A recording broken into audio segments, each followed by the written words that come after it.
চলো আজ তোমাদের সাথে শেয়ার করব মাংস রান্না। আমি কিভাবে মাংস রান্না করি।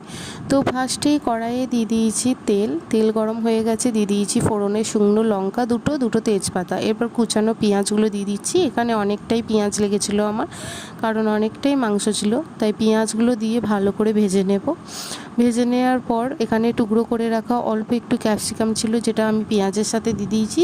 তারপরে ভেজে নেব, দিয়ে ভালো করে ভাজা করে নেওয়ার পর এখানে দেখতেই পাচ্ছ অনেকটা মাংস ছিল, প্রায় 2 কিলোর মতো মাংস ছিল। এবার মাংসটা আমি কড়াইয়ে দিয়ে দিচ্ছি।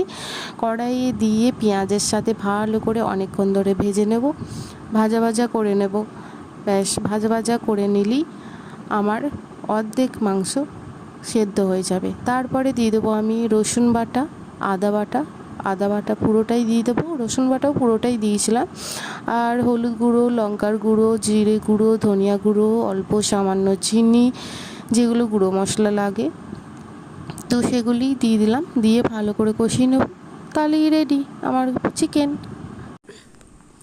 দেখতেই পাচ্ছ চিকেনের সাথে আছে রাইস, যেটা আমি সেদিন বানিয়েছিলাম। এটাও তোমাদের ভিডিও দিয়ে দেওয়া আছে ইউটিউবে, দেখে নেবে। আর এই যে চিকেন কারিটা